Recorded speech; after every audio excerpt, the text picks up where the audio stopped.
Hello, everybody, and welcome back to Fat Man Little Trail, the podcast where everyone is invited on the trail. And I am your tour guide for today. My name is Greg. I am the Fat Man.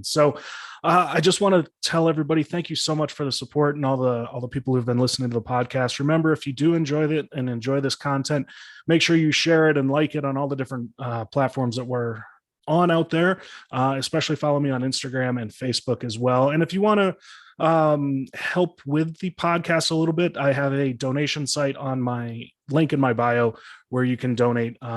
Even 99 cents a month would help a lot. Maybe get me a teleprompter so I don't say so many times. That would be fun. I'm really excited about today's guest, though. Amanda Powell is joining me today. She runs an Instagram and soon-to-be website called National Parks Capable, and she's just one of the most inspiring people that you're going to meet. So, Amanda, thank you so much for joining me. Hey, thanks. Thanks for having me on, Greg. Oh, absolutely. So, first of all, just give me a little bit of background about yourself. Tell me about yourself. And I'm scared to say a lot. No, you can say all you want. It's fine. There I go again. So I'm from Salt Lake City, Utah. I was born and raised here in Utah, so I've been around a lot of mountains. I love the outdoors. I recently started this Instagram just to raise more awareness for more accessible trails and just trails of all different abilities.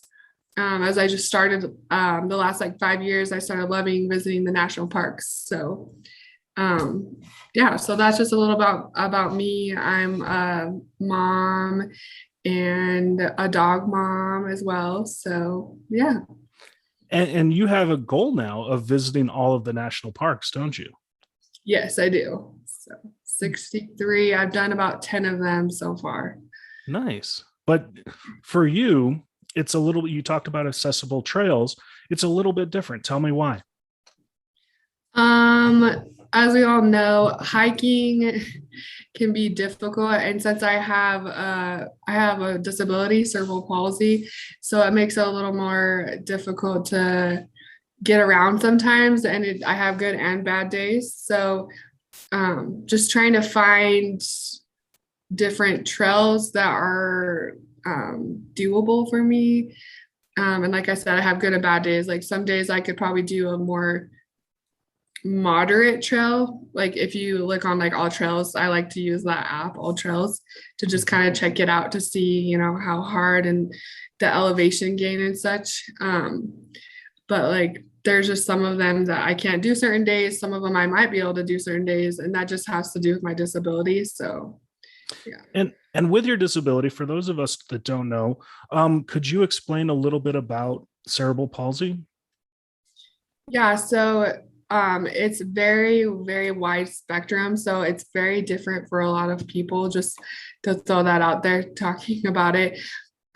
So with cerebral palsy, it's ultimately it's brain damage, and it can either happen at birth or after birth or before. You never really know. Sometimes some people do know, but for me, they believe it was during birth. And so with my cerebral palsy, there's the three hemispheres of your brain. And mine is in a little bit of the four hemispheres. Sorry, I meant to say four. Sure. It's a little bit of all four of them. So mine is called spastic dysplasia. There's several different kinds. And my left side is weaker than my right side, but it mostly just affects my legs. And like I said, it's very different for everybody. I mostly don't need assistance. When I say assistance, I mean like a walker or crutches. Sometimes I do use a wheelchair if I'm going long distances, just so that I can, for instance, when I go to Disneyland or something. Sure. You still want to enjoy it. Yeah. Yeah, I want to be able to enjoy stuff, or even sometimes at the national parks, if there's a paved trail, a little more accessible that way for wheelchairs, then I will sometimes use that so I can save my strength for a more difficult hike. And you Yeah. said that it affects your legs. There's a post that you did on Instagram the other day that I wanted to talk a little bit about. You showed some X-rays of your legs, and you said you've had 21 surgeries on your legs already, and yet you still go out and hike. How has that affected the way that you hike?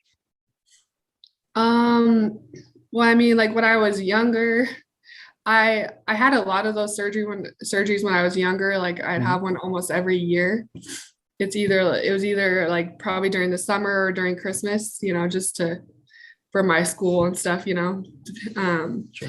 but like I don't know, I guess it just changed every year. I used to not hike, honestly, like because I kind of was afraid of judgment. Just I wasn't not until I would say like the last like couple years was I more confident with like my body and just like being like what is normal, and so Mhm. and not caring like people, staring or you know. Um so yeah, hopefully Do, that answers your question a little. yeah. Do you think that hiking has improve that confidence that you talk about, where you said you're not worried about what people look at you like? Do you think that by hiking more often that's helped build your confidence by being outdoors like that? Yeah, I think sometimes it goes in waves, maybe. Sure. Like sometimes, like I said, I have good and bad days. So with cerebral palsy, it's like a lot of spastic, like it says spastic, so like I'll have spasms. Hmm. And so sometimes it's just like it's out of my control, like sometimes like yeah, I've overdone it, and then sometimes I'm like I just have spasms. Hmm. And so I mean, I would say that I don't know. I like if I get to like the end of a trail, especially like if it's a loop sometimes and there's not like an end destination. I mean, even Hmm. a loop can have an end destination, but like for instance, I did the Delicate Arch Trail I and love that trail. yeah, and arches, and that was really, really hard for me. Yeah. It's so that's probably like the hardest one that I've done. Um That's the one that's just like straight up that slick rock, isn't it? Am I thinking of the yeah, right trail? so Yeah, that's a hard yeah, trail. yeah, it was really hard, honestly. I did it at sunrise, Oh wow. and yeah, I wanted to do it at sunrise because I don't know. I love sunrise hikes, They're the especially in the best. national parks.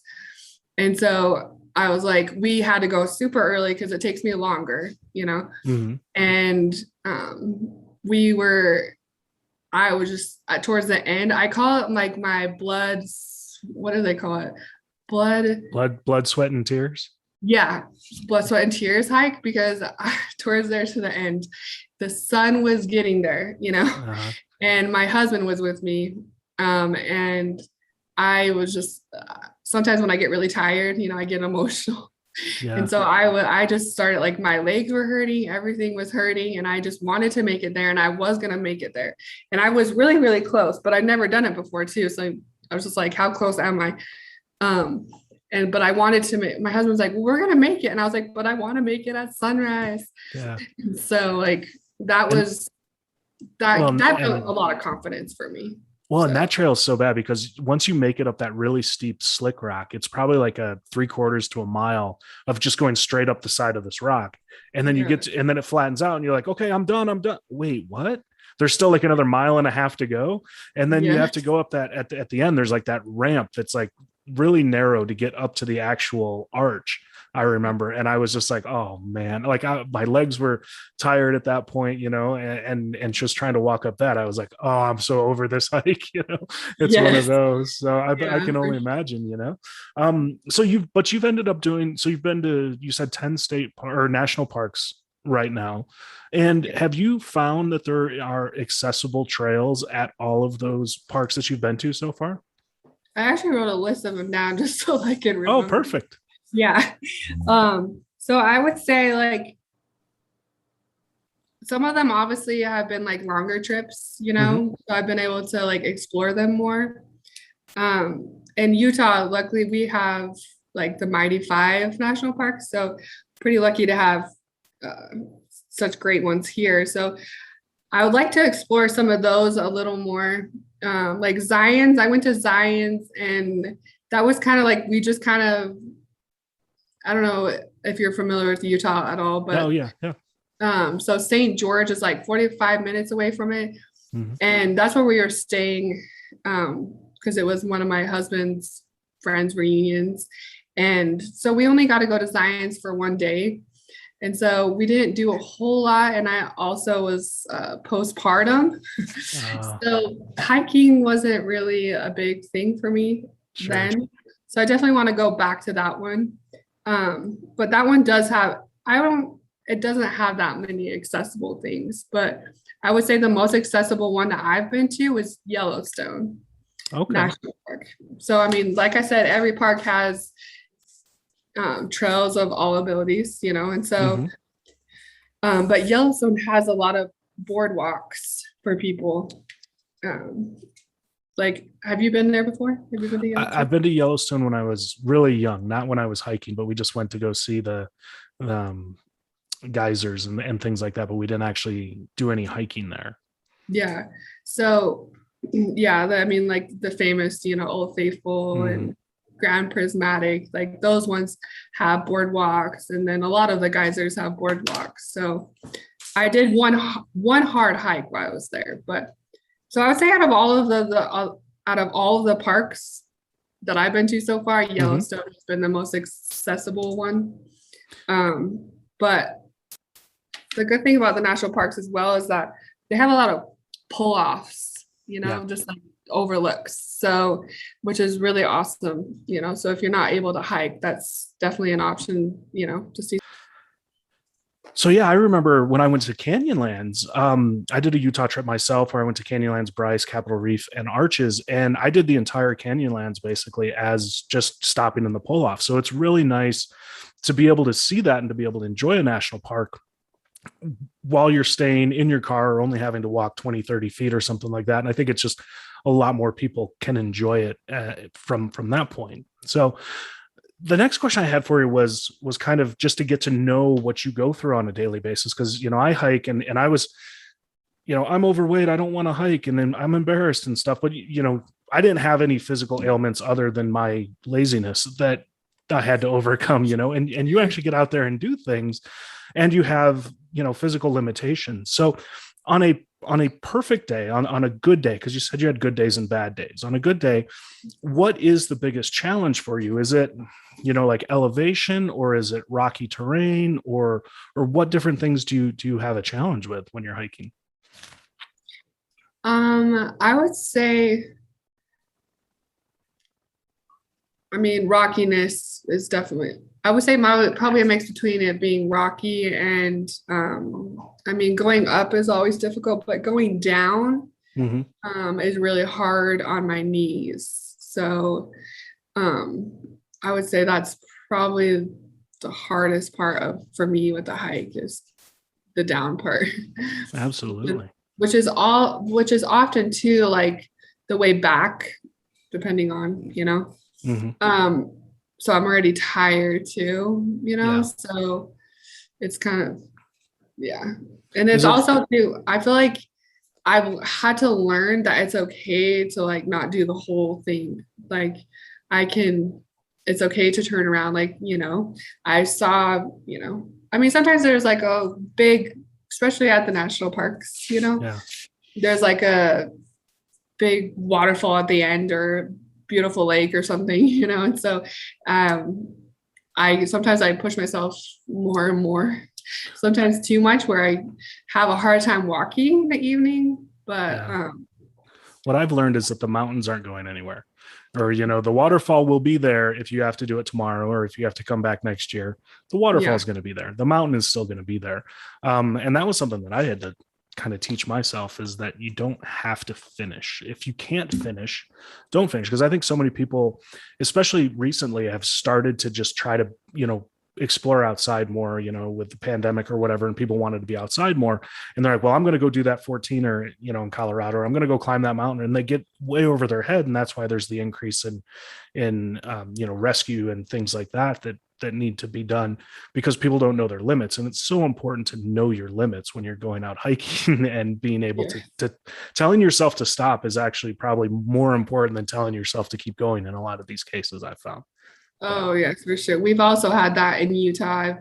I've been talking to, it's called Survival Medic University here, but they just like provide classes and stuff. And Mm. one of the main lady that I talked to with that, she's talking about the increase in Utah of the people having to be rescued and stuff. So, Yeah, and it's it's often just day hikers yep. too. And a day hiker, you go out there and you don't have, I'm not going to overnight. Do I need to bring shelter with me? Do I need to bring extra food or extra clothes? No, I'm just going to be out there for 2 hours, and then you take a wrong turn or you get yourself in a troubling situation, and it becomes a really bad situation really quick. So Yeah, even a lot of people sometimes like don't even like bring water. So they're like, oh oh, it's yeah. just a short hike. But then sometimes these people that have never hiked before, and so even a short hike is, and in Utah too. I mean, we had like record-breaking highs here and stuff during the summer, so it gets quite toasty. Not obviously like other surrounding states like Arizona or Nevada, but it I got really, really hot this July. I will say I went to Utah and it was in like April, I think. So it shouldn't have been that hot, but there's Yeah. something different about Utah heat where the sun like comes down and hits the rocks and it just like you're in an oven the entire time. And I mean, Denver gets hot, Colorado gets hot. I was in Arizona too, but Utah was just a different kind of hot that I just wasn't ready for. Yeah, So, for sure. so what made you come up with this idea of going to all of the national parks? Um, like I said, I've always liked the outdoors. Like my family's been really into camping, Mhm. and we used to have a cabin, so we love the outdoors. But like I think it was about 5 years ago, I found out. So there's different national parks passes they have, and they have the annual pass. They have pass for veterans.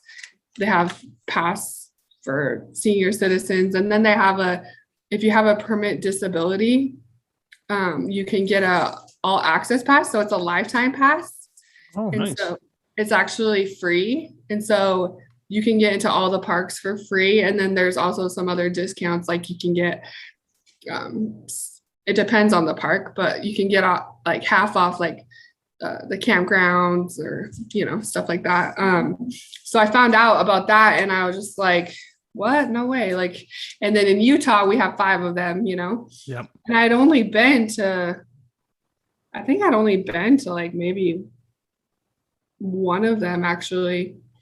And so I was like, I need to explore these more, So I just started, yeah, I was like, I'm going to go to all the national parks and then I just slowly was just like, you know what? I want to hike more. So then this summer I just was, just kind of mental health, So I'm a Hmm. stay-at-home parent.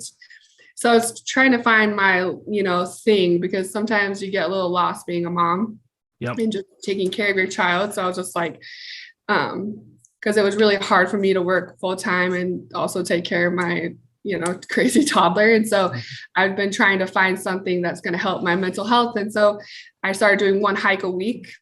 And so, yeah, that's kind of where it stemmed from.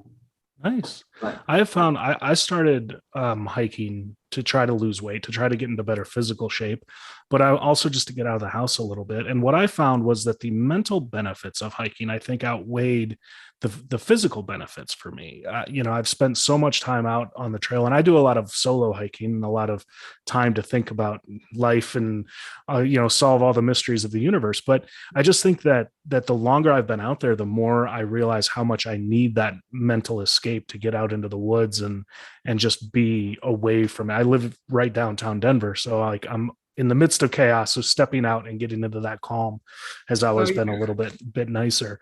So you've said you've done 10 of the national parks. Can you name them all? Yeah, I have a cheat list. No, you can Right cheat all here. you want. I There's no can cheat. rules in the Okay, I was like, podcast. because sometimes I'm like, oh, I can't. Like somebody asked me one time, and I was like, I am forgetting. Like I forgot like 3 of them. Sure. So I've been to Yellowstone, Crater Lake, Redwoods, Bryce Canyon, Zions, Capitol Reef, Arches, Canyonlands, Grand Canyon, and the Great Basin National Park. That is a very good list. kind of off the subject, I want to talk about Capitol Reef for just a second. Was that not the most surprisingly beautiful park that you've been to? Like everybody, that's the one that everybody skips. And I don't want people to always go to it because I'm just saying that because I liked it so much. I want to go back, and I liked it. There were less crowds. But like in the middle of all this rockiness, there was this giant green orchard, like in the middle. It was just absolutely beautiful. I love that park so much. Yeah, it's definitely one of those hidden gems. That's actually, I think that was the last one I visited of all the five too. So, because I was just like, oh, I didn't hear much about it, you know? So, but That's the one. And everybody, when I told them I was going on the trip, they're like, well, I didn't go to Zion. Like that's the one I skipped because I ran out of time to get that far west.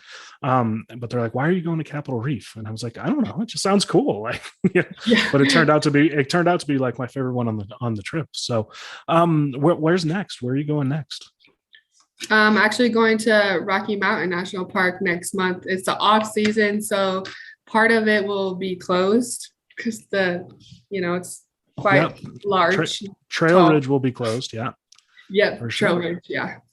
I wasn't sure if people knew what that road was. But yeah, so I'll be going to that one. I'm staying in,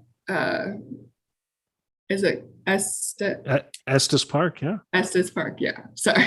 Make sure Beautiful I pronounce place. it right. Yeah. I'm pretty excited about that. So you'll have to check the Fat Man Little Trail website because I've done several hikes up there, and then I also have some good suggestions for where you could have some of your meals while you're up there. Oh, sweet. Yeah, I'll have to check that out. It's just a plug for my own website there. Yeah, my husband's a big foodie, so that's one thing. I'm like, he's planning we're planning it, and he plans everything around meals. He's like while we're eating a meal, he's like, what are we doing for dinner? I'm like, we're eating lunch.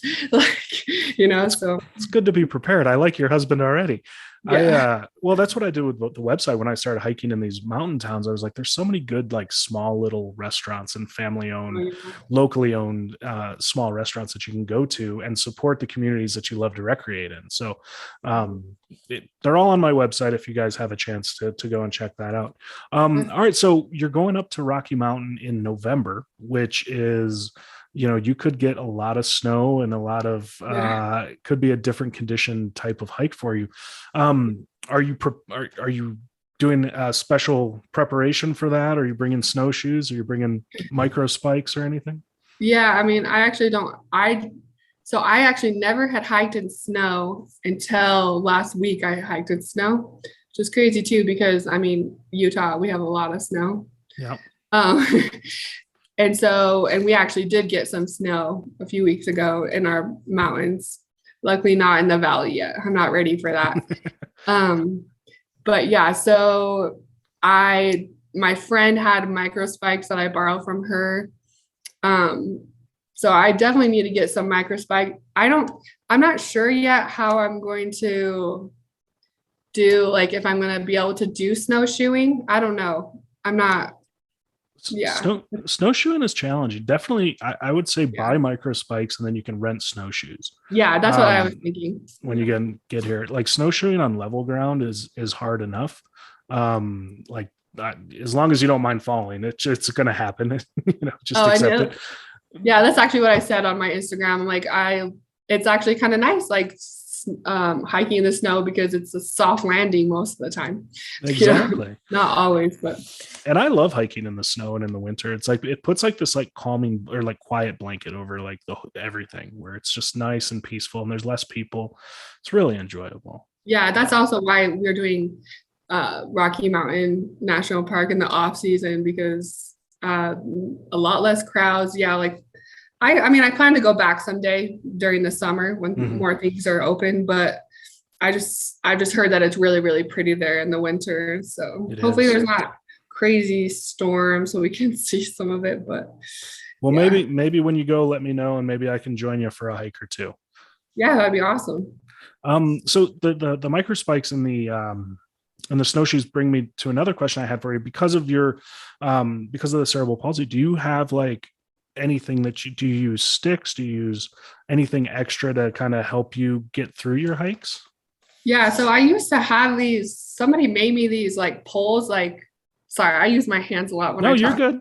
And I always realize it when I'm on a Zoom or something.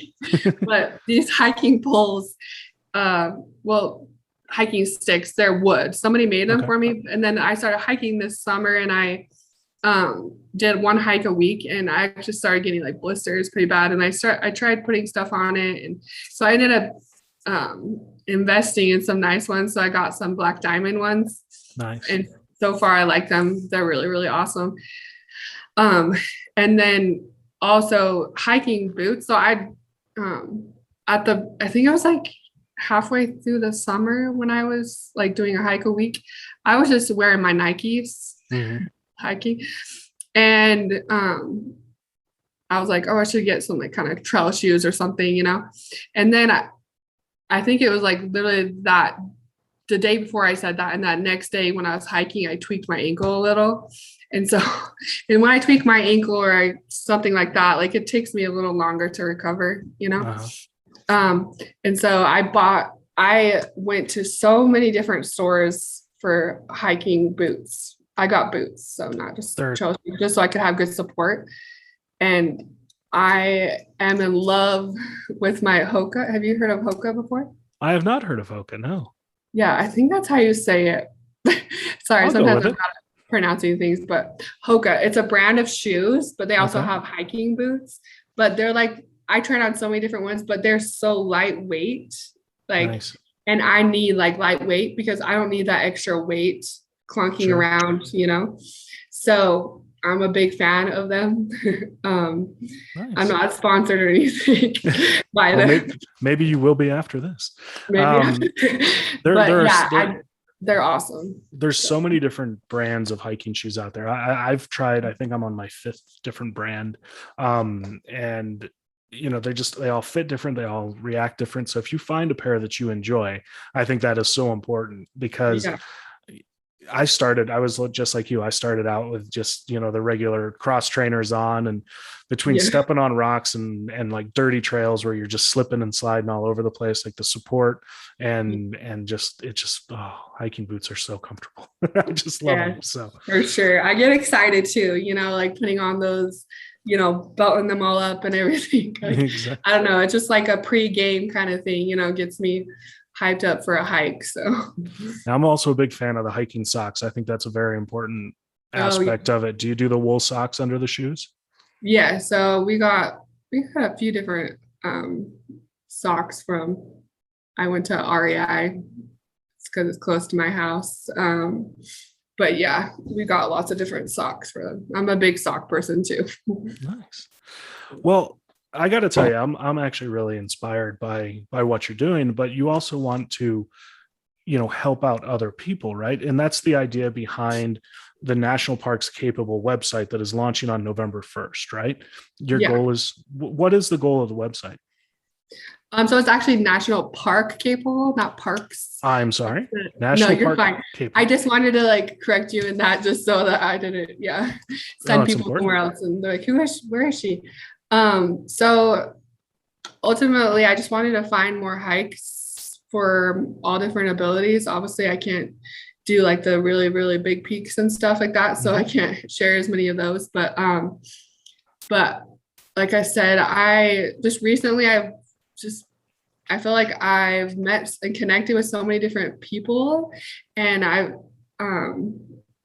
always kind of wanted to start some kind of like a foundation or a nonprofit. So that's like ultimately my goal in the future is to like start a nonprofit to help people. Like I'd like to go visit like the different national parks or different outdoorsy places, you know, spots, and be able to help people get the connections to like do, you know, like adaptive skiing or something like that if they want to ski, or they have adaptive mountain biking, or just finding like on my website, I'm gonna have list of accessible hikes, like family friendly hikes, you know, my favorite national parks hikes, and then just like rating certain like gear that has helped me, like we were talking about, like the hiking poles, you know, that help me, or the lightweight shoes that might help somebody else with a disability that can't have those big clunky shoes. So I hope that it reaches somebody to help them to know that like the outdoors is for everybody. And so yeah. That is great. That really is great. So you're going to have, so when you do a hike and let's say you go to Rocky Mountain, you'll be like, Bear Lake is perfect and anybody could be able to do it. Or, if it's wheelchair accessible, or it's, this is going to be hard for you, and give your personal opinions on how each of those hikes goes. Yeah, for sure. Like, I mean, just right now, I've only been doing it through my Instagram, I've been like rating them based on like, I put like if it's paved or partially paved, or, or like a lot of people that so far follow me too are also parents, and some people are kind of nervous to get out to go on a trail or something. So if it's like stroller friendly or like, sure, kid friendly. So that's sharing, great. And then also like sharing different tips, and stuff like that. So, well, that is great. Thanks. I mean, I really love the idea, because I think there's so much out there, and my website's a little similar. It's just to try to get everybody out there, but yours is I don't think about it from that point of view of, mine is more for, an able-bodied person, whether they can do the hike or not. So the reason I came up with it was because so many of the hiking blogs and so many of the hiking pages out there are like, the 25-year-old athletes that are like, oh, I ran up there in 15 minutes and it was easy, and then the rest of us normal people, try to go on there and we're like, oh no, I can't do that. I'm 40 and I'm 40, I got a bad knee, type of people. So, yes. To have that where more and more people can enjoy the outdoors is always something that I'm 100% for. And I think it's a great idea with your website and your Instagram.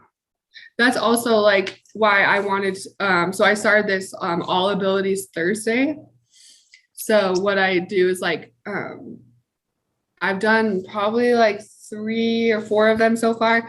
But like every Thursday I have just like a conversation or talk to somebody with different abilities or different story and such. And then I share them on my profile. So it's good to get like different perspectives. Cause like I said, like cerebral palsy is just like, at least like the one I have, like I don't have to use a wheelchair all the time, and like, and also like not just disabilities, but like you said, getting out, you can't go run up the hill, and you, right. You don't have a disability. So that's why I like to say all abilities. Yeah. I hope that people would understand what all abilities is about. It's not just about disabilities. It's about everybody has their thing. And some people just go hike, for their mental health. And that's a part of why I started it as well. So. And the one thing that I've found so far that has been great is that everyone I've met on a trail, or everybody I've met through this website, it has been amazing and so supportive. And, like people are always willing to help, and they're, random strangers like, you're doing great. When I'm huffing and puffing, trying to get up a hill, they're, encouraging and things like that. And I was worried to get out because of that. But once I got out, I realized it was completely the opposite, and people were very encouraging and very supportive. Have you found the similar thing? Yeah, I feel like everyone's just happier when they're outside, Yeah. Like I just feel like there's most of the time. We actually went on there's a hike here in Utah. It's called Donut Falls. It's a pretty popular one. But like we were going up, and we tried to go early, as we could, early as we could. But like we were going up, and everyone's just like, hey, and then like as we were going down, we actually noticed like the change of like, because it was getting really hot, So everybody as we were going up was super friendly and passing us, and then as we were going down, people were just like, hey, like, and you could just tell because it was so hot, Yeah. And so like usually everybody's pretty, happy just being outdoors, period, but just the heat, Well, and then I get, the people that get hangry. I get hangry a little bit, where you don't bring enough snacks, and you do like a 10-mile hike, and by the time you're finishing up, you're ready for that meal. Yeah. And then people are like, how was it? I just want a granola bar. Yeah, it's just like when you're just I get like that too. I'm like, oh, the car is so close, and then I like turn on the AC. Like I'm like, oh, it feels so good. Is there anything worse? Where are we gonna go get some food? Is there anything worse than seeing the car in the parking lot, but you're still like a half mile away and you're just like, Yeah, I'm so close, so close. so close, it's so far. So before we get into some of my fun interview questions, I just wanted to give you a chance. If there's one thing that you could tell, the listeners that are out there, or somebody maybe who's, undecided on whether they want to go out and hike, like one last message, what would that be?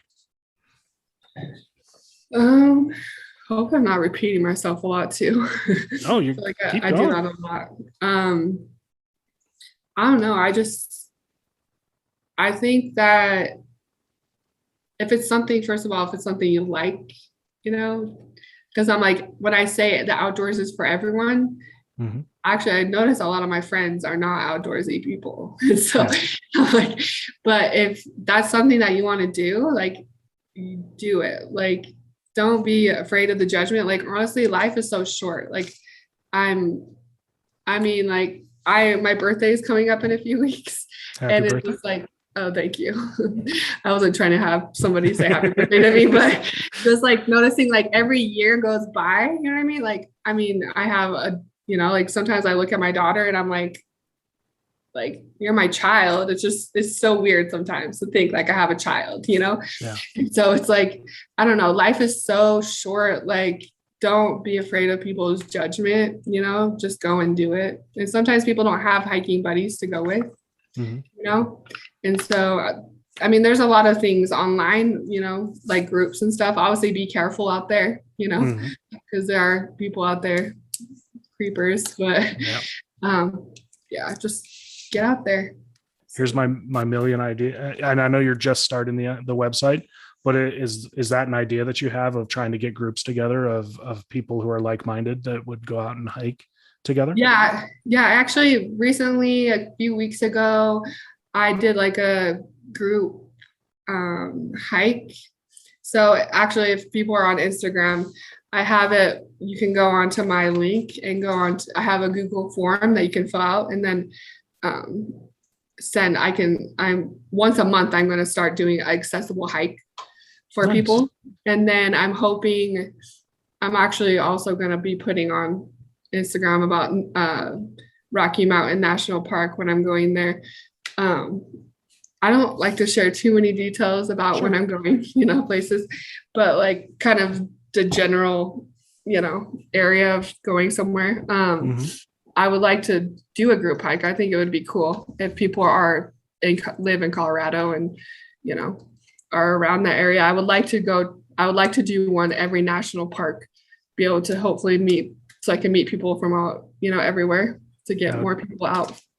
That would If be it's amazing. accessible, high, like more if it, just depending.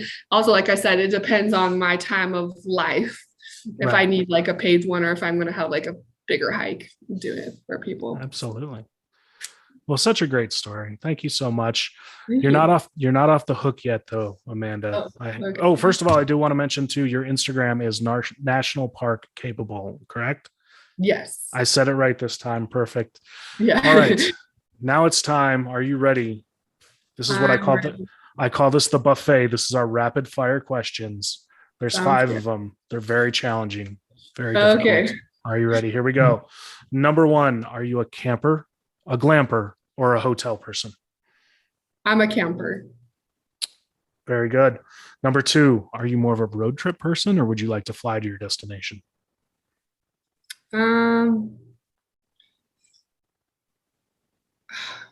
Probably road trip person, mostly too, because I don't have the money to fly as much.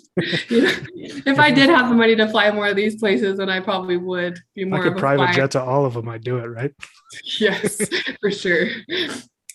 Number 3, what is your go-to snack on the trail? Question. You're gonna just have like granola bars and water. Honestly, sometimes I forget to like have a snack. I'm like sometimes I'm like, if I sit too long, then I like my legs start to stiffen up and stuff. So I feel like I'm pretty good at drinking water, but snacks, if I had like mostly granola, probably. Cliff Bar white macadamia nuts. They are the best I've Oh found. yeah. Delicious. Also, Cliff Bar, if you'd like to sponsor me, you are more than welcome. What is the first thing that you like to eat or drink when you're done with your hike? Definitely water within like the first like half an hour. But then like I really love Pepsi. Pepsi. Yeah, I'm a big Pepsi person. So I usually try to make sure that I've had enough water. But yeah. Pepsi. I'm a burger guy. I love to go get a big burger right Oh, after. really? Oh yeah. And We then actually were talking about, oh, sorry. No, go ahead. On our hike that we went to Donut Falls with our friends, we were, for some reason, I haven't had, my husband, when he listens to this, he's gonna laugh, but I haven't had KFC for like a really long time.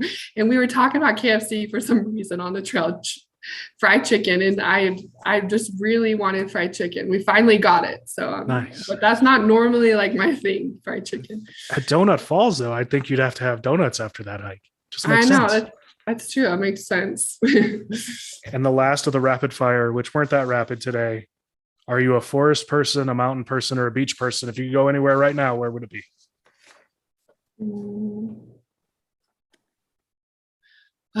Probably a mountain person. There you go. Especially in Utah or big mountains. And we used to have a cabin in the mountains. Nice. So yeah, fortunately a forest fire, but burned it down. Sad story. Sorry to be a downer with that. Can't end on a down note. So let's end on a more positive note. Each week each episode, I come up with a hike of the week, and I usually talk about one of my favorite hikes that's out there. As you are my guest today, Amanda, I will give that honor to you. What is one of your favorite hikes you've ever been on? I would say probably Delicate Arch Trail. Oh, nice. That in Arches. Yeah, that was my favorite one, mostly because of the big reward at the end. Yeah. And did you feel like because you worked so hard to get it, it was that much better? Oh yeah. And I also got like this patch for my backpack that says I hike Delicate Arch Trail, because I was so proud of it. Yeah, I was just like, I can't believe I did it, So well, that's awesome. Congratulations, and thank you again for joining me. Thanks, Greg. Nationalparkcapable.com is going to be available on November 1st. And until then, follow Amanda's journey along at National Park Capable on Instagram. Any other social medias you want people to know about? I recently started doing TikTok. I got kicked out of my Instagram for, I guess there was a suspicious activity, and so I was scared I was going to lose it, and so I was like, I need to have some kind of other handle just in case. But I'm not as good about videos. I like pictures more than videos. So I tried TikTok, and I realized how old I was when I got on that site. Can't figure it out. But I'm there. Me too, actually. So well, thank you again so much for joining me, guys. Check out Amanda's stuff at nationalparkcapable.com. It's always a pleasure to talk to you, and I hope when you come out here to Colorado, you have a great time, and maybe we can get a hike together. Yeah, sounds great. Well, that'll do it for this week's episode of Fat Man Little Trail, the podcast. Thank you all so much for joining us, and I hope to see you on a trail real soon. And until then, happy hiking.